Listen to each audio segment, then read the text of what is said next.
E aí pessoal, beleza? Legal? Então, hoje eu estou trazendo aquela passagem do centurião e a fé que encantou Jesus. É uma aula extremamente interessante. A gente vai fazer uma análise e aprendermos juntos, ok? Então, vamos lá, boa aula para todos. Bom, gente, essa é aquela passagem do centurião. Ele chega em Jesus e pede ajuda para que o seu servo, muito adoentado, pudesse ser salvo por Jesus. E Jesus disse: eu irei então em sua casa.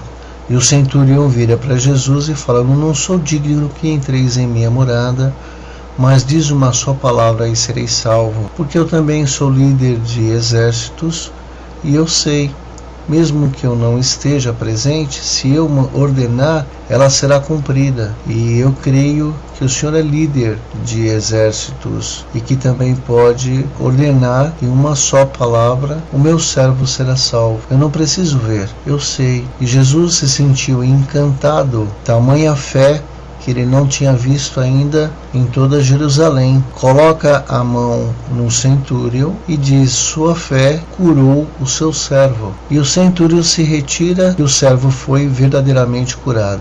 Então a passagem, resumidamente, ela está mais contida nisso. Há pontos a serem vistos aí diante da análise espírita.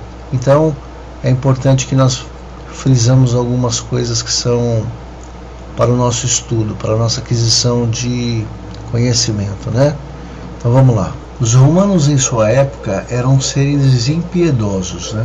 Até por uma questão de que eles governavam e dominavam o povo através da tirania na maior parte das vezes. O que tem de diferente deste romano, desse centurião, é que ele é líder, é um romano, mas de um coração mais brando, mais macio, mais caridoso.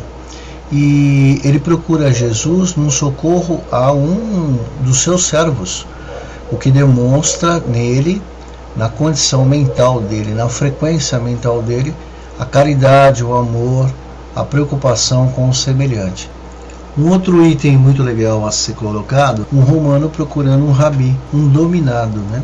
Um membro do povo qualquer era citado como um dominado. Essa também é uma das partes legais a serem lembradas, como afinidade, né, para uma tendência para a bondade nos seus pensamentos.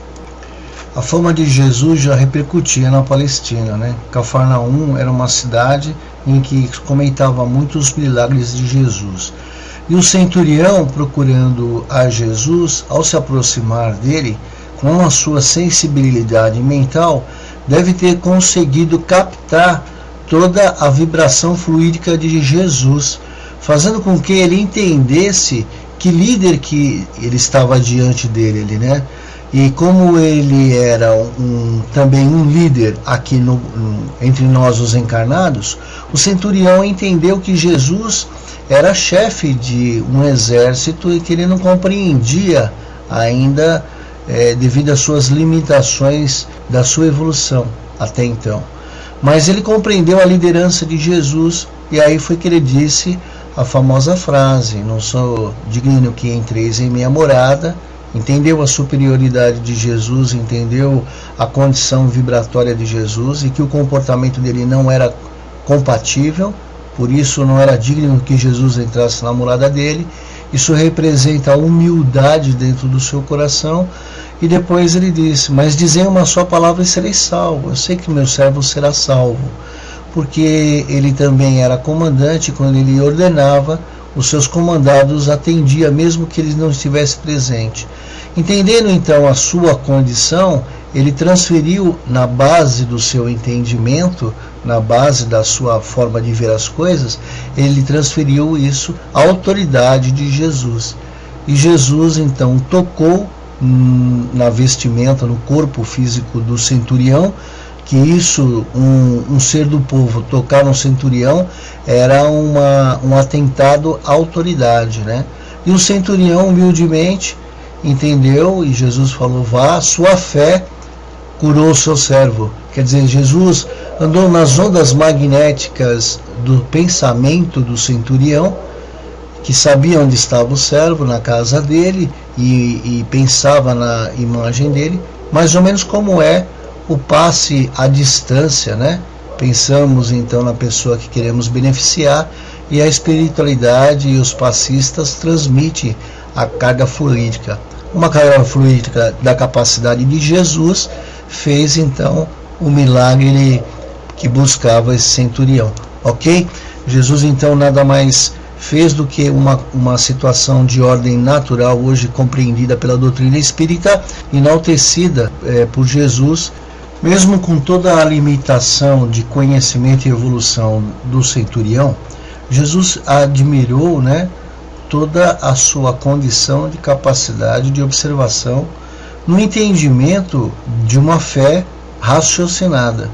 Como ele tinha um método de vida adaptado no seu trabalho, ele usou essa condição de inteligência limitada até então para entender a liderança de Jesus e como funciona uma fé raciocinada, uma fé mais intensificada em sua mente, numa proporção de ligação com o bem. Então foi até relativamente fácil quando o centurião permitiu que Jesus rapidamente entrasse em suas ondas mentais, na sua frequência mental, e direcionasse ao centurião a bondade necessária ao melhoramento do seu espírito. Não que Jesus encontrasse alguma dificuldade para com isso, muito pelo contrário, mas acontece que o centurião, ele diante dessa condição de melhoria mental, proporcionou a autorização para que isso fosse uma coisa um ato que se tornasse mais dinâmico, mais rápido, ok? Então assim, por hoje é isso aí. Se você gostou, clique em gostei, inscreva-se no nosso canal e compartilhe com outras pessoas. Muito obrigado e até a próxima vez. Um abraço, pessoal. Até mais.